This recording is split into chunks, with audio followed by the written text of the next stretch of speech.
in New York City, unvaccinated parents still can't attend school sporting events. They can go watch the Nets with 20,000 people, but they cannot go to their freshman in high school, their kids' basketball game. Knock the door down to ask and demand to be able to, there are still some cities and towns where parent-teacher conferences aren't in person. How lunatic is that? Because it's too dangerous. Tell them you demand to have it in person.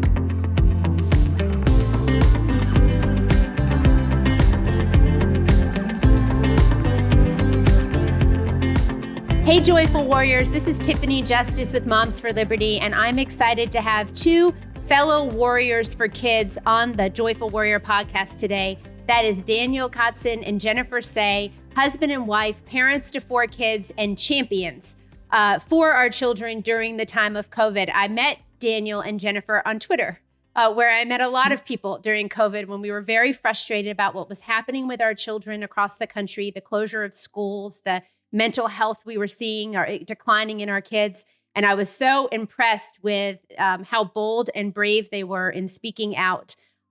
So welcome to the Joyful Warrior podcast today. Jennifer, you have become very well known now because you wrote a book called Levi's Unbuttoned, where you chronicle how you were basically forced out of your position at Levi's, a senior position, for speaking out about kids. And Daniel, you were never shy about speaking out for kids. And I loved that because in a time where it seemed like there were a lot of moms speaking out, there weren't a ton of dads. You were out there at the forefront, really advocating for your kids and their health and safety, real health and safety, right? So I'm just going to read a poem quickly, Jennifer, that someone shared. And when I heard it, I thought of you, and I thought it would be a good way to start off this podcast.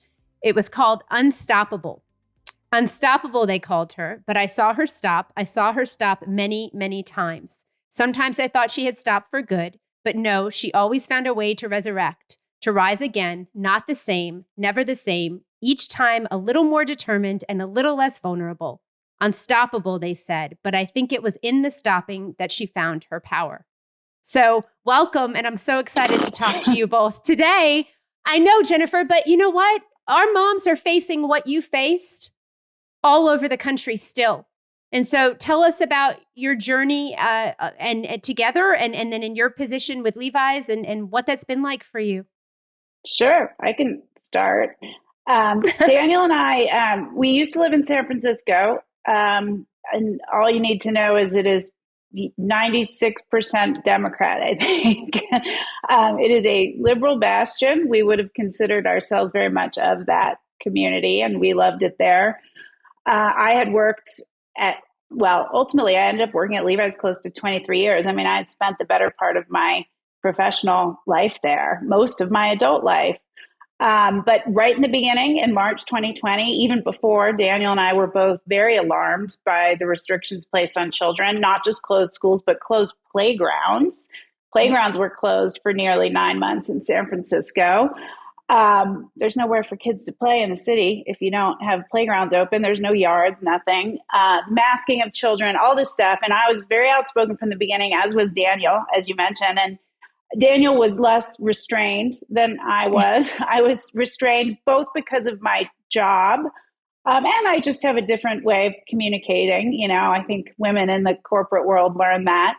And I really believed, even though I knew that what I was saying was controversial, that it was so sort of backed by data and common sense that eventually I could break through and, get people to see it. And boy, was I wrong. About 6 months into my outspokenness, which was not just tweeting, I was writing op-eds and talking to folks like you and trying to figure out what we could do, going to school board meetings and local news and all this. But I started to get kind of spoken to. And I was the chief marketing officer for 8 years and was promoted to brand president during this time. So, I was a long tenured, well-liked employee and in a position to become the first female CEO at the company. But from the time they started to speak to me in September of 2020, for the next year and a half, it was, you need to stop when you speak on behalf of the company. And I would say, no, I don't. I'm just a mom. I don't use my title. Your kids are in school. They're in private school. Why can't I advocate for the same for the public school children in San Francisco? Every time it was a difficult conversation, but I held my ground. But then eventually in January of 22, I was told basically based on that position that there was not a place for me at the company anymore.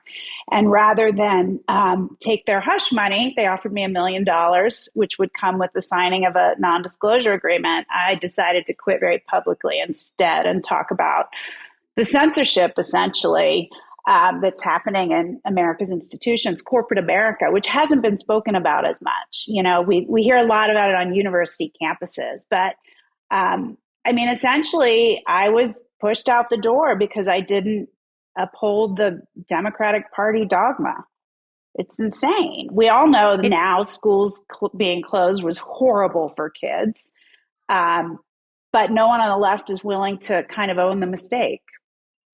And they're the ones who made it. So that's it. Yeah, thank you. Well, and I want to hear your story, and I want you to talk a little bit later, if you can, about just some advice for people that are struggling with this in their own workplace, because it is happening all over the country. Moms and dads are still speaking out. They're talking about literacy rates. They're talking about violence they're seeing in the schools, or concerns about a lot of the different ideology that has entered their classroom, and they are being targeted. And I just have this opinion that, you know, parents should be able to express themselves and ask lots of questions about their children's education, and they should never be vilified for that. We should be welcoming their engagement and their questions. And so you're right about Twitter, though. Daniel was very outspoken on Twitter. He was my favorite person on Twitter because he just would cut through the baloney. I remember seeing pictures of the taped up playgrounds, Daniel, in San Francisco.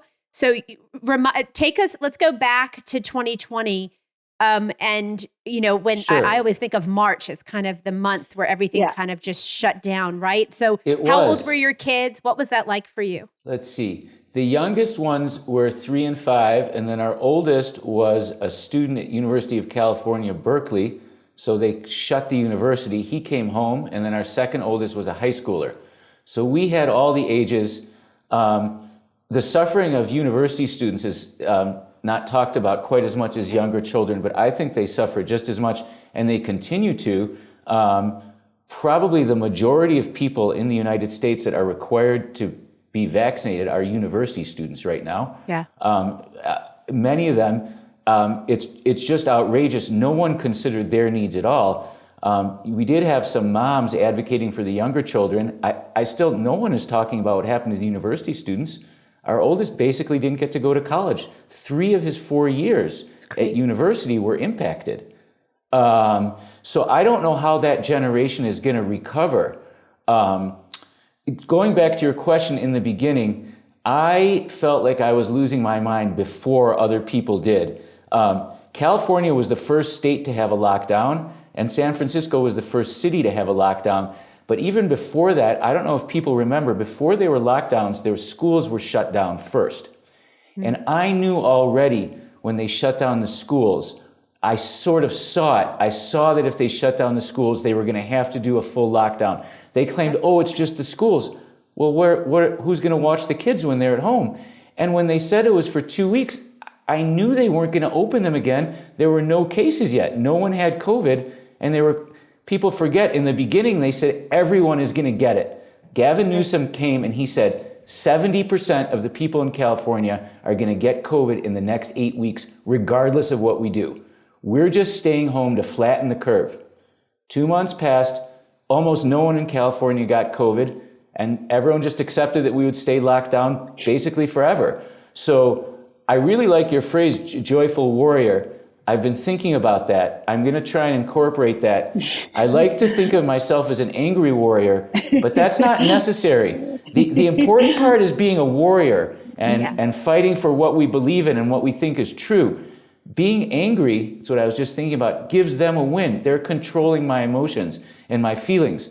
Just because I think that what's happening is not acceptable and I'm going to fight against it as hard as I can, doesn't mean I need to be angry all the time. So I really thank you for getting me thinking about that joyful warrior phrase. Do you know what, Daniel? Thank you for that, because it was born out of being a mom I was getting really angry.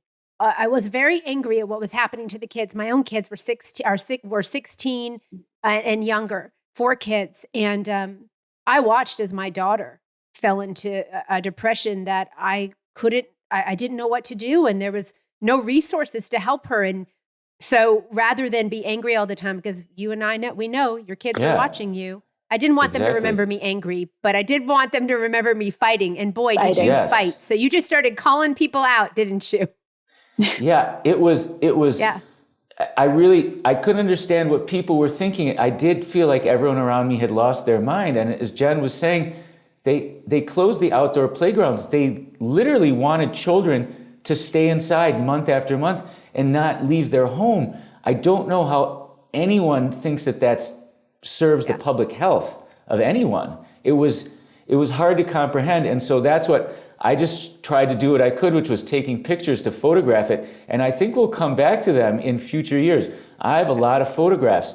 I went every day. I took the 3 and the 5-year-old out. I took them to a playground. We stayed until our neighbors called the police. Every day, someone snitched on us, called the police. The police came and told us that we had to leave. That was a daily occurrence. It was a police state. Yeah, I just shared a photo yesterday that I came across from October 2020. So playgrounds have been closed for 7 months. I was there with the kids I was photographing this time, and Daniel and the 2 children had hopped the fence, and a police officer is there screaming at him, and Daniel's fighting back.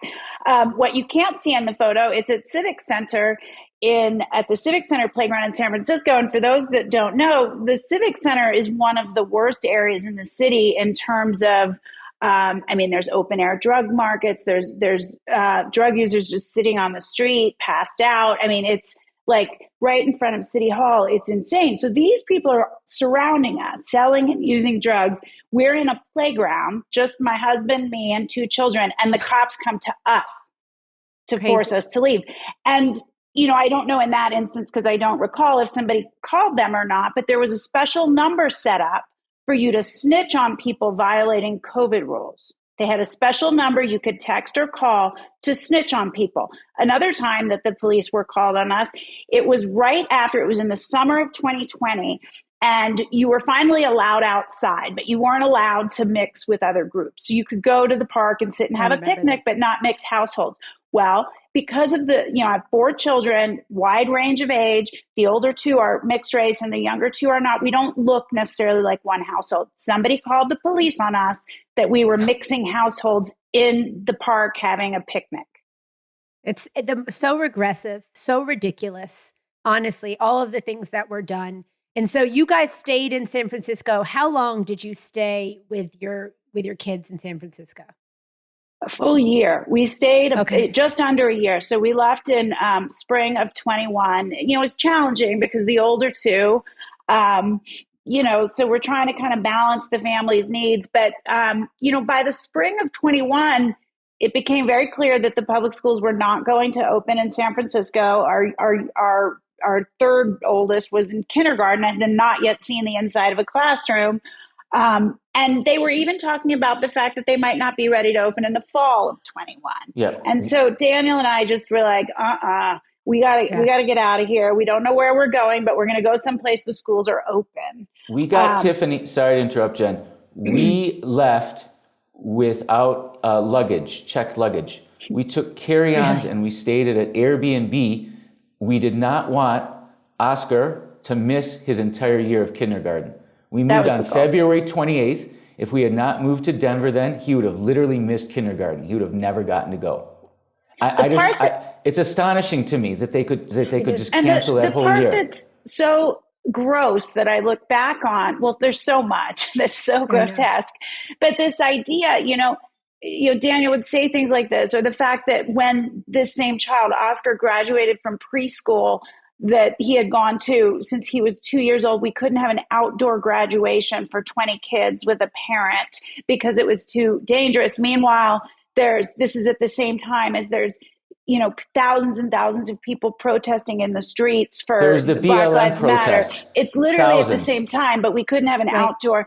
And everyone said, who cares? You're so selfish to want to a graduation for your preschooler. But what is a life but the sum of these milestones? And in a young life, a 5-year-old life, there aren't that many. That's where you start to kind of add them up, and they all matter. And, I think, I'm making a documentary film now about the impact to children. And that's what they all talk about.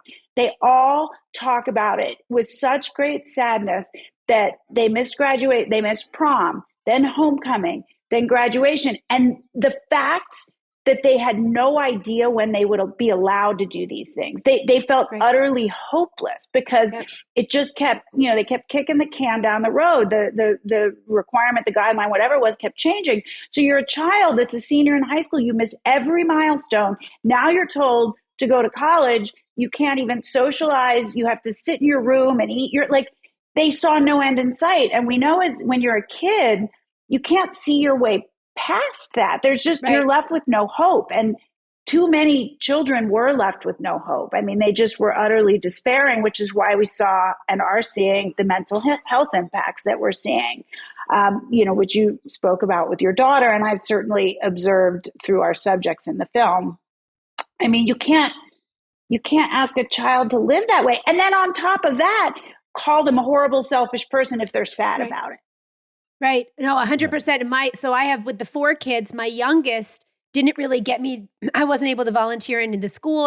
So he was missing all of this stuff. And, he's like, you used to come in and volunteer in the class, and he won an award, and they weren't going to let the parents in to see the award. And he was like, Mom, you always come for all the awards. Why can't you come for mine? And so it was just awful. And, he was little. He was, just a little boy, second grade. So of course, really matter. hard all to explain hypocrisy to. Yeah, well, and children don't understand the hypocrisy of it. They just, they don't get in. You're right.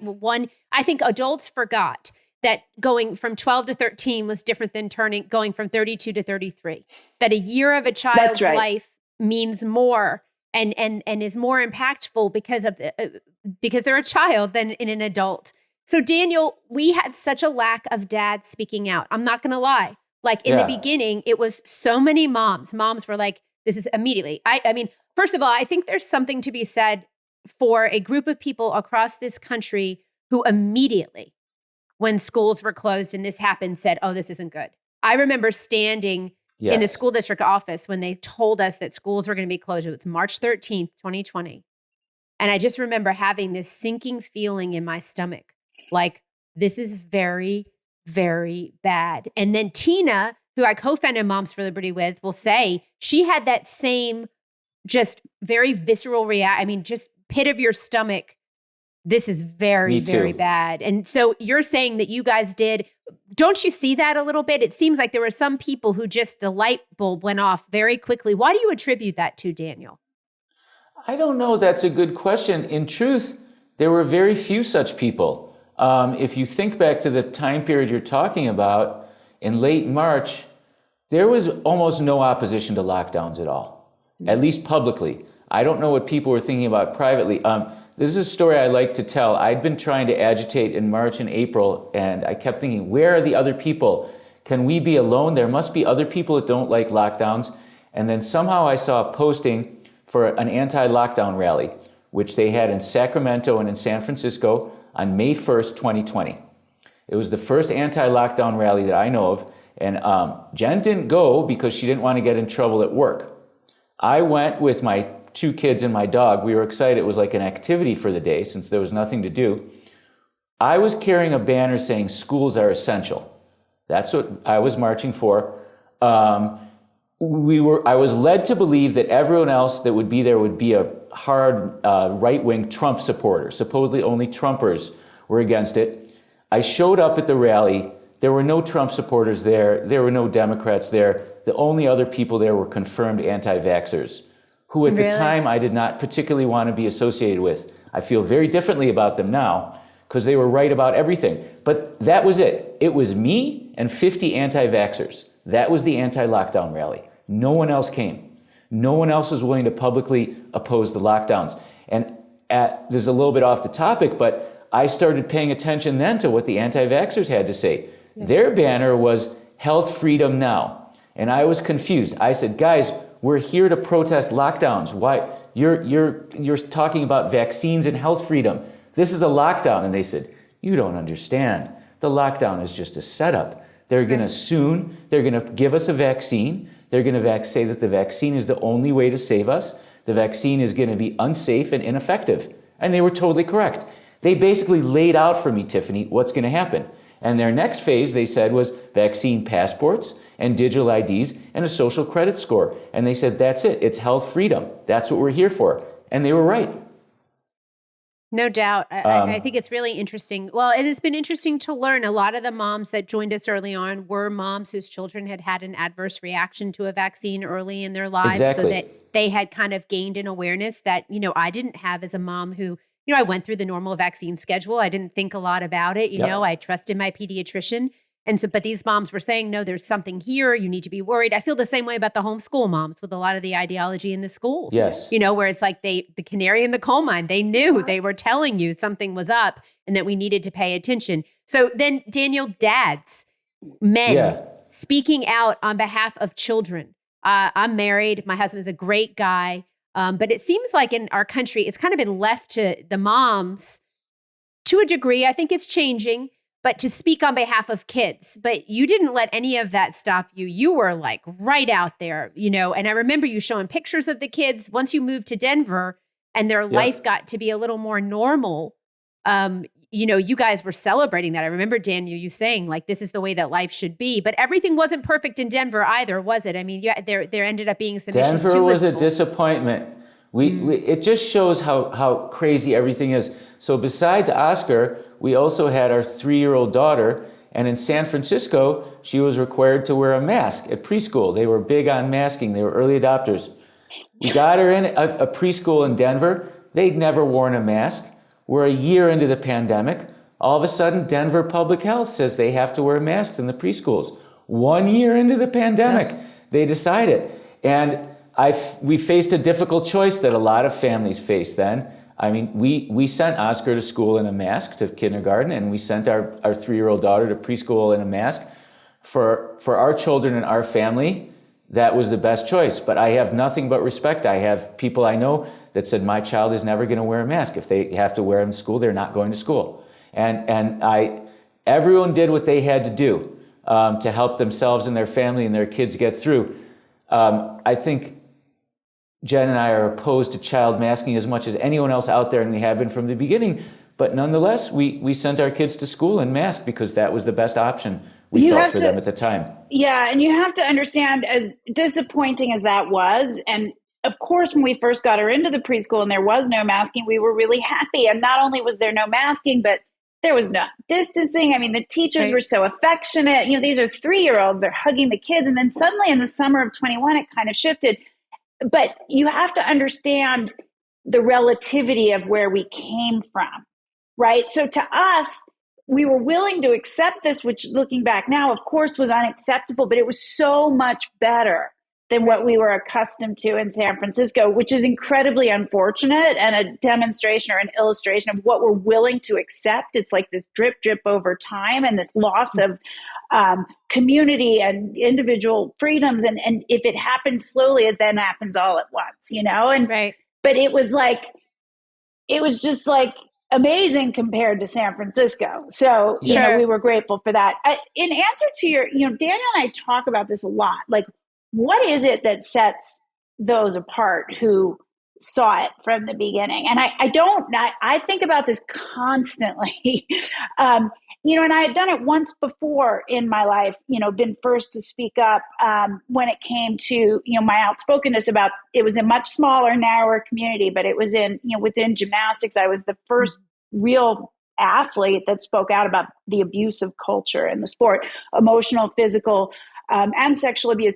And, that seems to be widely understood and accepted now. But I will tell you, in 2008, when I said it, that was not the case. So that was my first dragging across the internet. I was sort of mini canceled, threatened with violence and lawsuits and all this stuff. And, I carried that with me as I started this because, what happened there was after 10 years, people did come around. And I thought, if I just speak the truth, they will come around. Now that took a decade. So what are we, 2 or 3 years into this? Yeah, we're getting there though. There's this, I think there's this combination of factors. I think you have to be curious and open and not so tribal that you are blinded to facts. But the second piece of it, you have to be willing to talk to people who aren't on your team, on your side. You have to be willing to read and explore and be curious about the actual data, not just the headline that NPR is feeding you. But there's this last piece with it, which is once you see it, you actually have to be willing to stand apart. Yes. From your tribe, from your party, from your family and friends. And I think there's a large group of people that could see it or were open to questioning, but we're not willing to take that last step. They just were not willing to do it because you know what? It stinks. It's terrible. You've been through it. I've been through it. I don't have a job because of it. I worked in this company for 23 years. I loved working there. But and to sort of start to answer the question you teed up in the beginning, what do you tell your members? I tell people, do one small thing every day. Because if you don't do it, they don't know. And they think there's that 50 or 60% that perhaps have questions but won't say anything.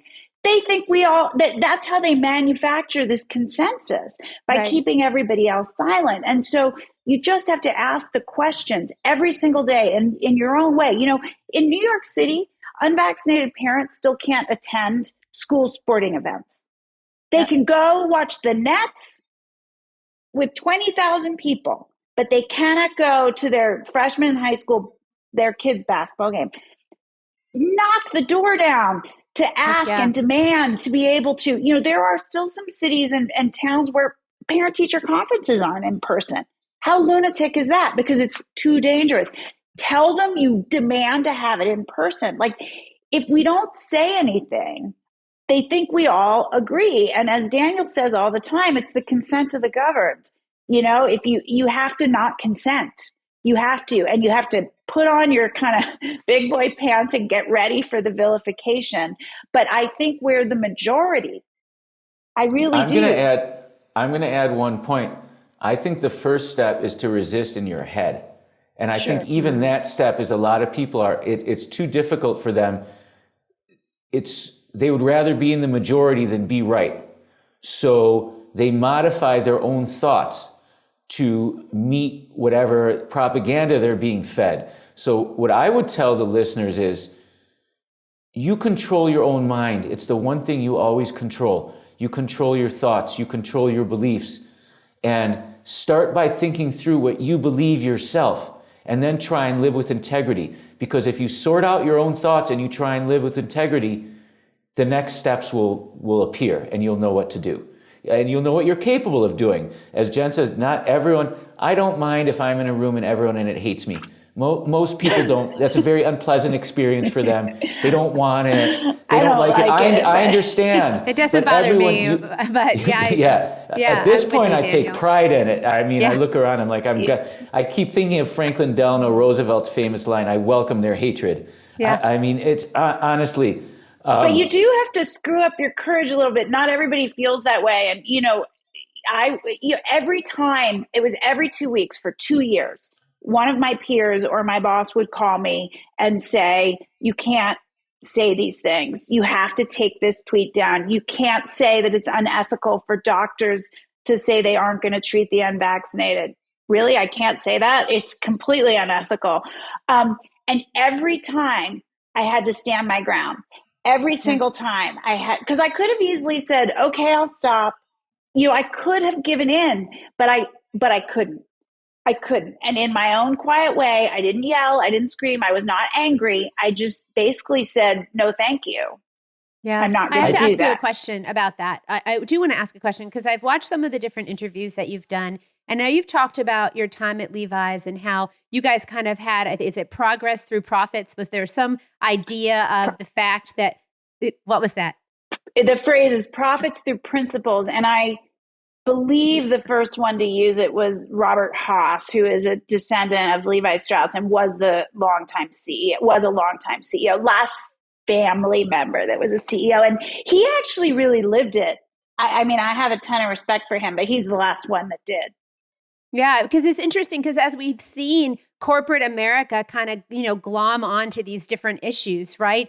And yet here we have this issue that's affecting our children. The parents know they're being hurt. You're trying to speak out about it. What made this issue different for Levi's or for other corporations than all of these other different issues that, different companies have engaged upon and kind of, put their, profits through principles, that idea?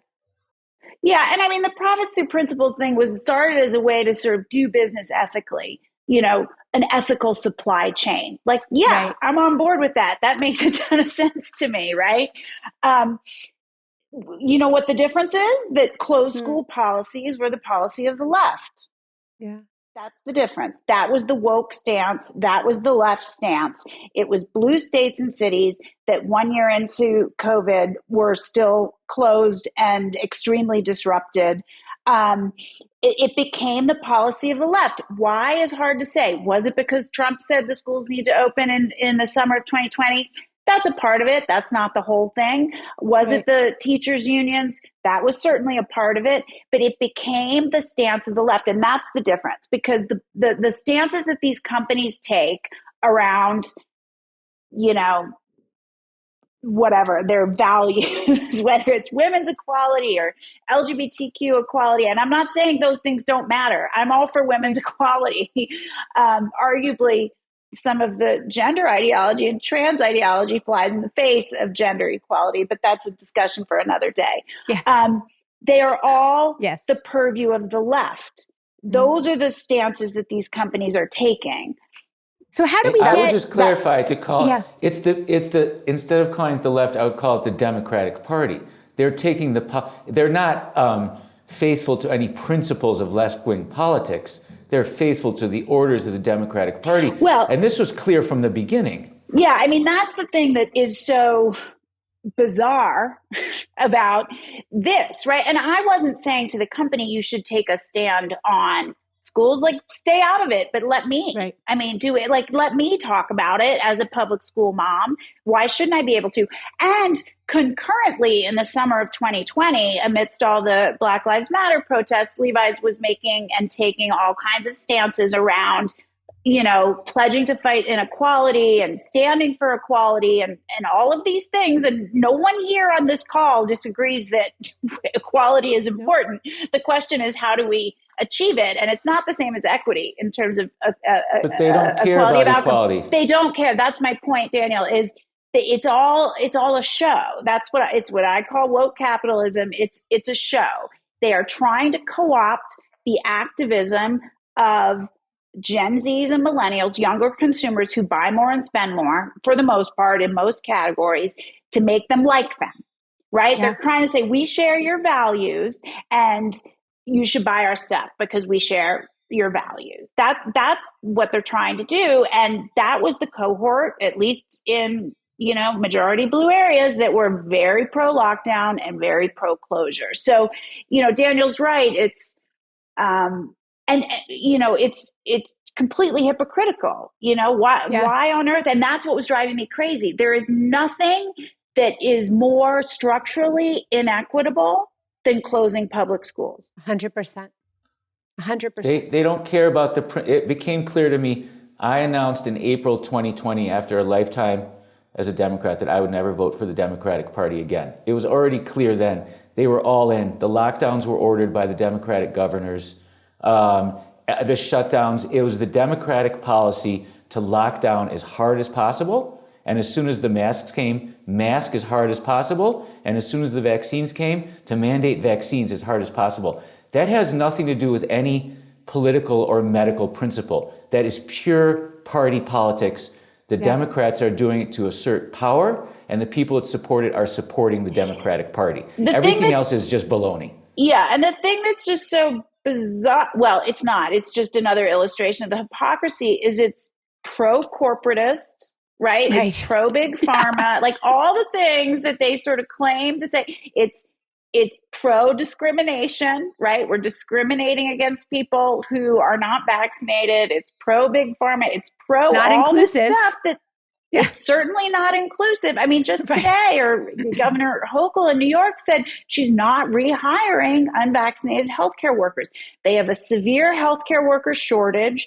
We know the vaccine doesn't prevent infection or transmission. What reason and the court has said you have to, and she's still saying no, to just prove how supportive of the vaccine and big pharma she is? Like, how is that the Democratic Party position? But that's where we are. I think it's entryism. I think really what they've identified is a cohort of people that are willing to stand up against them, and they don't want to empower those people. They want to destroy them. So this is the way to do it. Keep them out of the job so that they're not part of the industry. Yes. But my question is this, Jennifer, and to Daniel. These issues are not partisan issues. These are not political partisan issues about our children and their mental health and well-being. Well, they've been made to be. They shouldn't be. They shouldn't be. Parental rights. I did an interview with Washington Post the other day, and I said, when are I've been NPA most of my life. It was until 2016 that I registered as Republican when I ran for office, because people said they're going to want to know, people are going to know which party do you feel like you identify with, because it's a nonpartisan race, but they're going to look at your voter registration.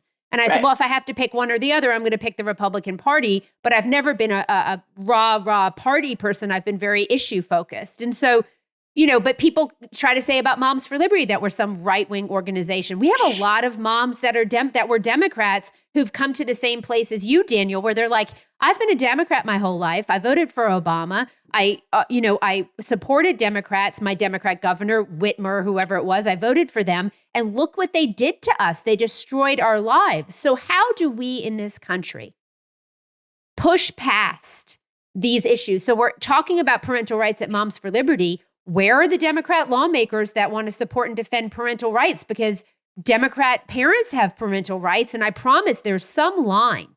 There is a line. Some line that will get crossed where they're going to want to defend their parental rights, and they're going to have given them away. I don't think there is a line. I think there is. There's no line anymore. They let their children be locked out of school. They let their children be masks on them. To go back what we were saying before, our kids, they might have seen us angry and things might have been hard. They missed events. Think of the majority of kids in this country. They were told they couldn't go to their preschool graduation because they might kill Granny if they go. They were told to stay away from other people because their breath is a dangerous weapon.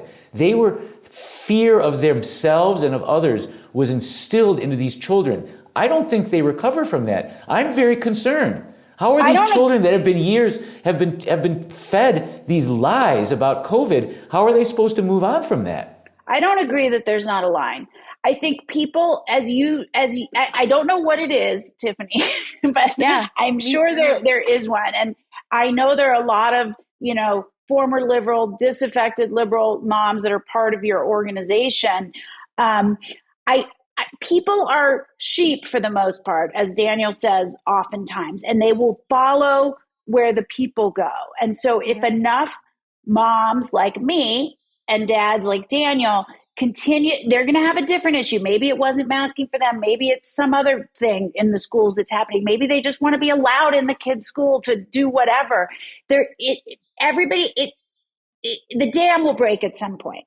The gender stuff is the gender stuff. I think the K through 3 gender stuff is bringing parents together past party lines. The K through 3 gender stuff, the fact that the teachers can socially transition children in school. I mean, there was a good piece in the Times yesterday. They can socially transition children in school without telling the parents. I mean, they can't give them an aspirin without telling the parents. This is insane. And it will move. I mean, I found the piece yesterday in the New York Times was very sympathetic. All the parents self-identified as liberal, and they were mad. Their kids had been socially transitioned in schools. They weren't told, and they were angry. It's a drip, but eventually there's going to be the stalwarts, right? There's going to be 10 to 20% of people that no matter what are never going to kind of join the fight. But most people, they go with the flow and they want to be in the group. And so it takes people like us going first, and eventually it kind of moves. I do think there's a line. I have to believe there's a line. I don't know what it is, and I'm waiting for it. But look, it happens. Again, I'll use the example from gymnastics. I was the most evil, horrible person the sport had ever seen because I dared to criticize Olympic coaches. How dare I? It was pre-Me Too. You did not have to believe all women. You did. In fact, you dragged them through the mud if they said, this coach assaulted me. 10 years later, all of those people pretended they always supported me. Jennifer, I have remind the us emails. of the name. To remind us of the name of and I don't have it, of your documentary, because I did watch it, and please share a little bit about that, because I do think it's an Yeah, amazing documentary to share. Yeah, it's called Athlete A, and it is about Larry Nassar, who was the doctor for 30 years for Team USA Gymnastics, and he sexually assaulted over 500 athletes under the guise of medical treatment. But it's not just about him. It's not just an expose about him. It really is about the broader culture of abuse and how, in a sense, in this incredibly abusive culture, he's the inevitable outcome because the leaders in the sport covered for him. They knew it was happening for at least 2 decades. And I would argue, Jennifer, that what we've seen happen in the schools and a lot of the cover up of the abuse that we've seen has been because of the teachers' unions covering for the teachers who they should be standing up and saying, this is not acceptable. You may not treat people like that, but the unions come and they defend. And I had a teacher who hit a student in school, and I worked to hold them accountable when I was a school board member because it was unacceptable for a teacher to hit a student. We had evidence of it, right? And it was awful. And then, but the teachers union took up for that teacher. And then another couple months later, another incident happened with another teacher, and they came to me and they said, okay, but this teacher, this one really is a good one. And I said, how do I believe you when you covered for the other one? How can we trust you when you just ignore bad behavior? So that culture persists, right? And children always seem to be the ones who get hurt. They do. And look, I think we're a long way from a full reckoning, but I do, maybe I'm just too joyful and optimistic. I do believe that it will happen. The unions are not as strong.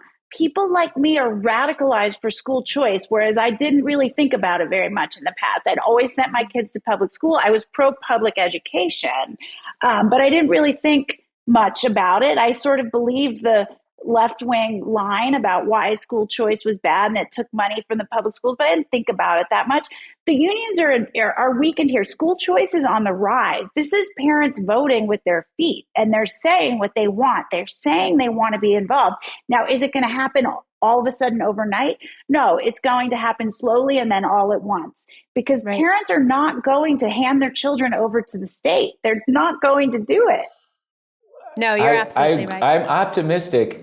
I think we are winning the fight, but not because a line was crossed. It's because people like us have been activated. As Jen says, the majority of people are sheep. It's a small number of people, I think, that will make a difference. But we need the big sheep. We need the masses. We will get them. Let me make another point that might inspire some listeners that might not realize this. I lived out of the United States for a long time, for many years. People don't realize how unique and special America is and how the world watches us. There's no homeschooling in Europe. Every child has to go to a state school. Italy, the government just sets a curriculum for the whole country. France, they set it for the whole country. Everyone goes and has the same curriculum. You cannot say, I don't want my children to go to school. We have a lot of other things like that. The world is watching us. Yes. We need to lead it. This is a global problem. Children around the world, some of them suffered worse than in America. In Spain, as I recall, for example, the children were literally not allowed to leave their homes for periods of time. There was severe punishment. No one cared about the children. And so the idea of parental rights, and which is part of individual rights, and as an assertion of freedom as opposed to state power, that's what America has represented on planet Earth for 250 years. And we've led the world in World War II in the fight for freedom. We led the world in the Cold War in the fight for freedom. We need to lead the world in the fight for biomedical freedom now. There is no one else. It's just us. And that's why, frankly, it's Republicans in America who, for whatever reason, distrust the government, who don't follow orders, who don't believe in state schools. Those people right now are mostly Republicans. And that's what I think we need to expand the tent and have people realize that that's an American value. Well, not a Republican. The Democrats betrayed American values. Yeah. They betrayed values of the left, and they betrayed values of America. It's a horrible, evil party that needs to be destroyed. Well, they betrayed the values of their voters. They really Yes. did. Yes. But I then believe. the voters went along because they deployed a strategy, which was to vilify you and call you all these horrible, unemployable names like you're racist and you're this and you're that. And let's be clear, all the employees at Levi's watched this happening to me. It was done very publicly. Oh, yeah. We had virtual Struggle town session. halls. In the chats, it would say, like, Jen is a racist. Chip CEO, can you comment on this? I was asked publicly, are you with us or against us? Are you on our team? Are you a conspiracy theorist? Are you aware of how racist you are? Like, I was grilled publicly for saying schools should open. Now, it was very clear after 6 months I was not going to stop. I was very clear about that. I was very calm. I said it again. I didn't get angry. I just kept saying it. It sure as heck kept everybody else quiet. Anyone who might have agreed with me was like, I'm not touching that with a 10-foot pole.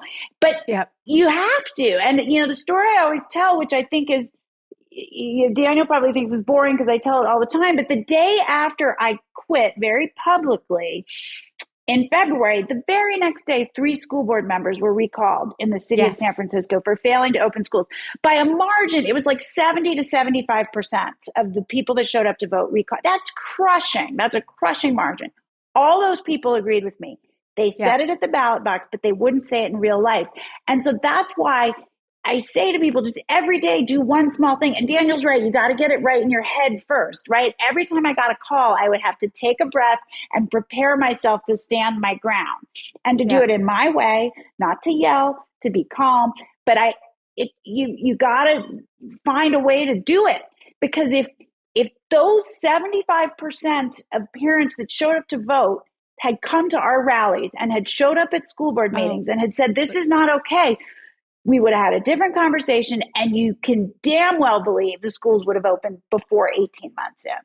I absolutely agree. I mean, it would have been a game changer. And so you mentioned the team thing. I laugh when after my time on school board, I went to go visit my son at his school. He was struggling with the forced masking, and there were supposed to be accommodations made in the classroom, and they were refusing to do that because of space. And I said, I want to come in and see the classroom. You said we could come in and see the environment. I want to try to figure out where would be a good place for him to be so that he could take his mask off while he's learning.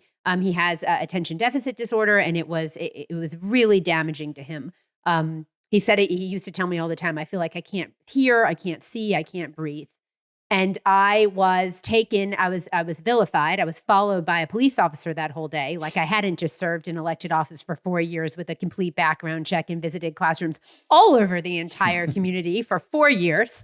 And I was brought into a storage closet by the deputy superintendent of my school district with the principal, who was a woman. There was a police officer outside, and he said to me, I thought you were on our team. That's what he said, because I had been a school board member. I thought you were on our team. And I just remember looking at him and saying, I must have forgotten my jersey. Did you guys give me a jersey when I left that I had to just agree with everything on your team? Right. You're talking about my kid. There aren't teams. There's me and my kid and everybody else at this point, right? So to your point, that was the struggle session. I mean, Mao's Cultural Revolution, what Mao did during the Cultural Revolution in China with the reds and the blacks and good things and bad things and the virtue signaling.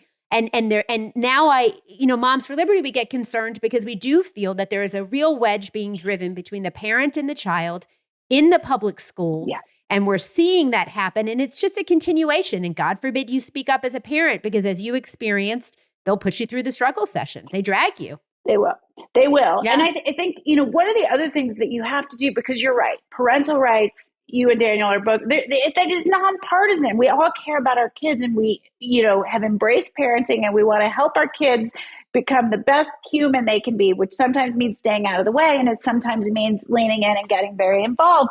And so part of what you have to do, because the name calling is a strategy, and it is the strategy of those with no argument, right? They won't engage you on the merits. So they call you a name to try to shut you up. And one of the things you need to do is reject it. You have to just reject it, because if a parental rights movement is billed as not just Republican, but like alt-right QAnon lunatic, crazy town, then no one wants to join. But it's not that. That is a lie. And I'd be happy to stand with you any day of the week. We come from different, whatever, we're the same. We want to be involved in our kids' education and in their life and help them make good decisions. And so part of it is rejecting the names. And that was kind of what I had to do in kind of screwing up because the names at first were so alarming that I was being called. I was like, what?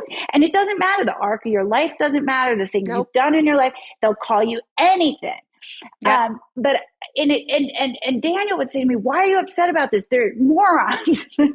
But it's upsetting when you stand in front of 1,000 people in a company and someone calls you that's upsetting. Like, there's no way around it. It's just upsetting.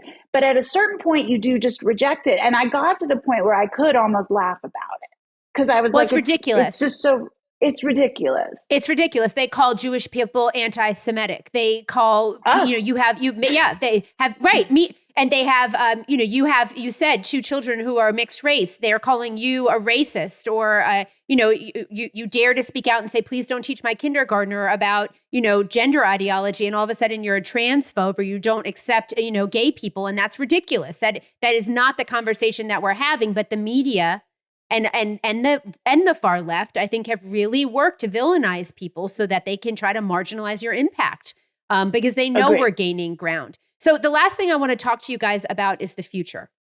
I, Daniel, like you, have given some thought to how this has impacted the kids. I know you have, Jennifer. I posted something the other day. I think about what this generation of children are going to think when they get older, when they have their own children.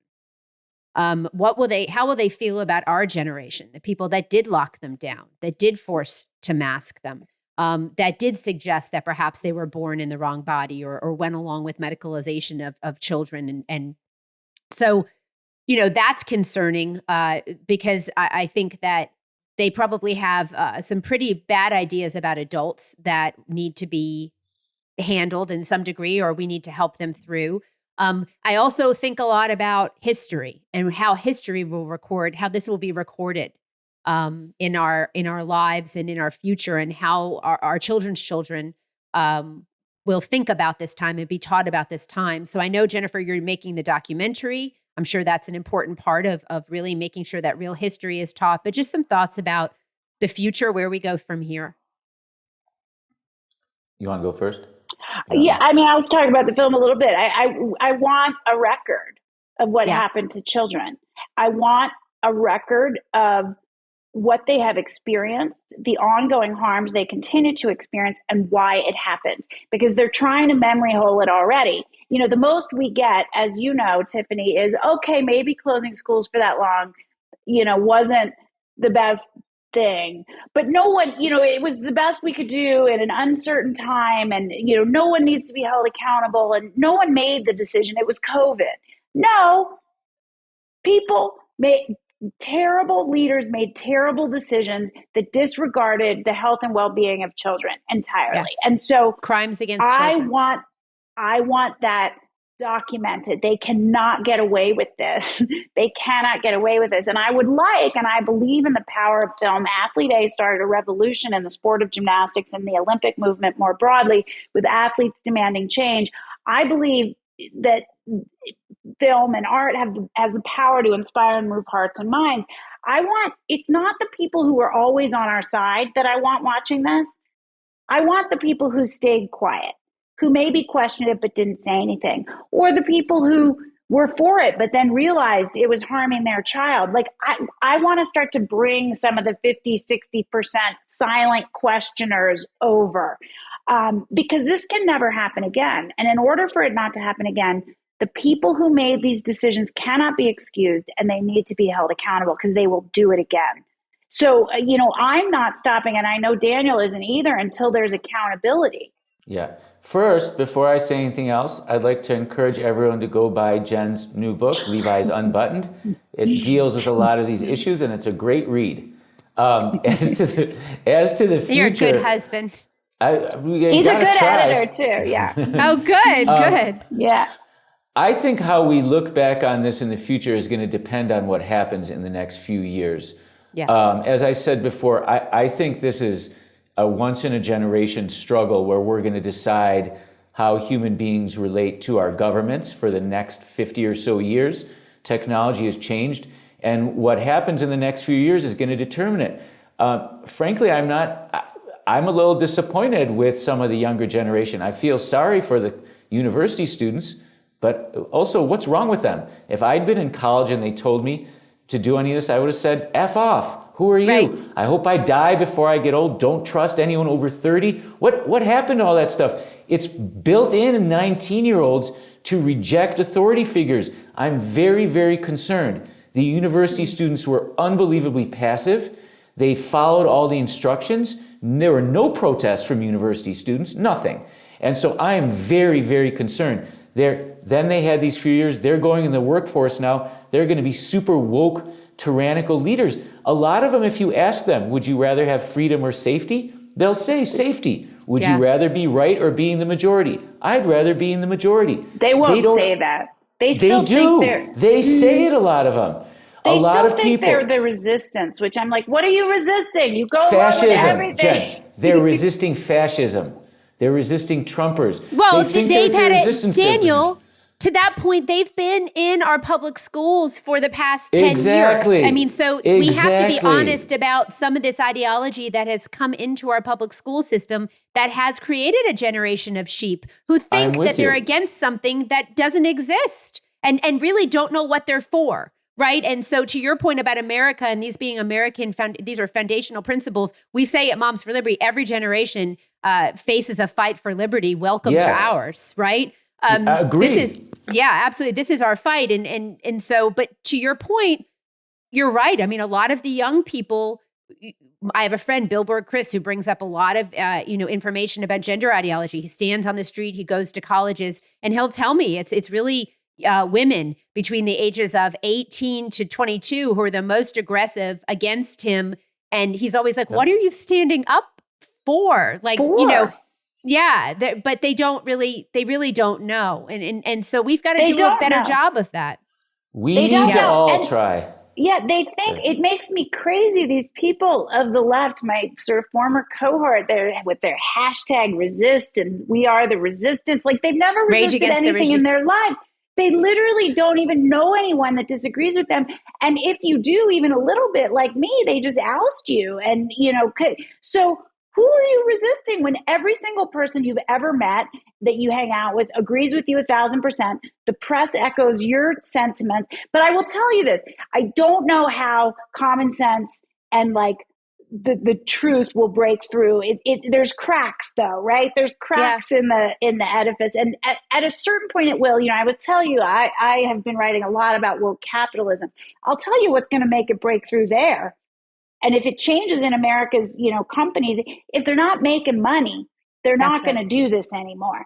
And it's starting to crumble. There's been just a few examples over the last few weeks alone, on top of Sam Bankman-Fried, which is the sort of most egregious example with FTX of, taking woke stances and avoiding scrutiny. The company, the other big one is JP Morgan just got scammed by some 25-year-old who sold them a line of bullshit.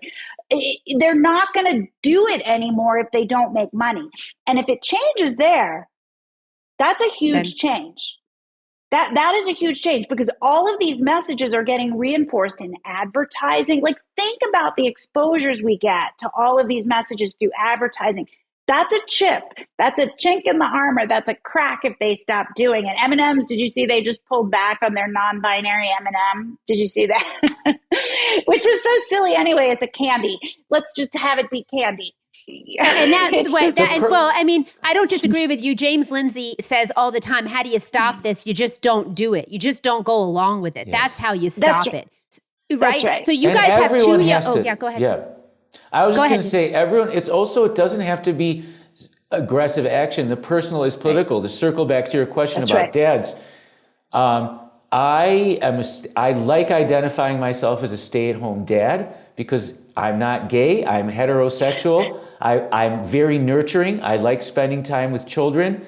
I do the dishes. Jen is the worker. I don't need to have a gender reassignment surgery. I can be a man and take care of children.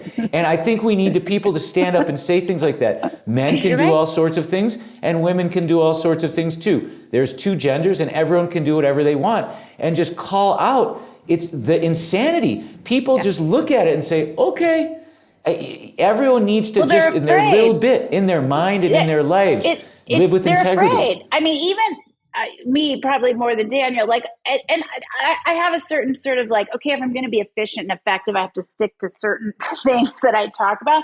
But I'll be honest, there have been things even I'm like, oh gosh, I'm a little scared to touch that one. Or, I mean, I don't know why I would be scared of anything. I mean, I'm unemployed. I have no job and no prospects. So there's not really anything to be afraid of. But, some of these things, they're real third rails. But and it's hard to talk about. You do. So you guys still lie. Basically. No, we stand for truth. One of our values at Moms for Liberty, we have 3 core values, and we stand for truth. We empower others, and we stand for truth. The last question for you both. You have 2 still children under 10, 2 young children, right? You are former liberal Democrats from San Francisco, now kind of finding a new way forward. You're raising kids. We talk a lot about creating agency in kids, telling kids the truth and giving them information. Can you give us some insight into how you're preparing your children to live in this world where truth is constantly being questioned? I'll go first with a quick anecdote. Okay. I have a quick anecdote because I meant to say it first and I forgot. It's very difficult to stand out and have a different opinion or look different than others, but it's something you need to practice. For example, my son, when he played basketball and we moved to Denver, there was a mask mandate on the basketball court. He didn't wear a mask. It's Denver. In San Francisco, they would have made him put him on. This is what we love about Denver. No one made him put it on. I don't know if they assumed he had an exemption or it's not their business. It's still not so easy. He was the only one without a mask. Everyone looks at him and sees him. A lot of kids won't do it. I've talked to a lot of parents. They encourage their kids when they don't even have to wear a mask. They're like, no, everyone else is wearing one.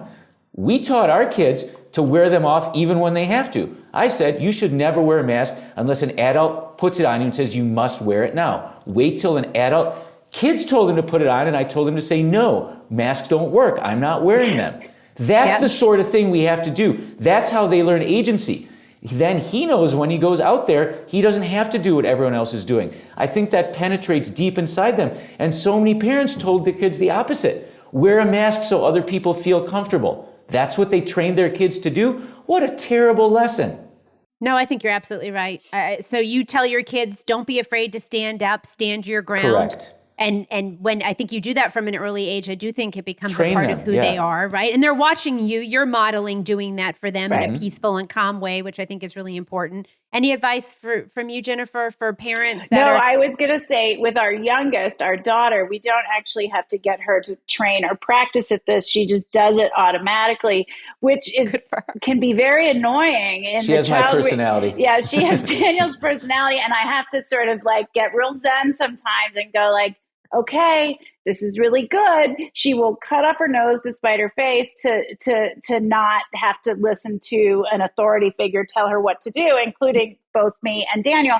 But I think in girls in particular who are trained very much to be sort of still, quiet and fairly obedient. And, I certainly experienced that as a young gymnast. It's to be commended and nurtured, and it will be annoying sometimes as a parent, but I think it will be worth it in the end because she will be fine, always saying what she thinks, standing apart, and she's got to hone the skill. It's really rough right now. But she's young still. I mean, to be fair, she's 6. So yeah, you're like, you don't what? Actually know best, Ruth. You don't actually know best. I think we'll end there. I just have enjoyed speaking to both of you. I'm so proud to have been in this fight with you guys. And I do think we're making progress across the country. I do think we're fighting for the survival of America in many ways. And I agree that the next few years are going to be incredibly important. And so I just say swords up. We are going to take our country back, and we're going to do it because of brave men and women like you. So thank you again for joining me today.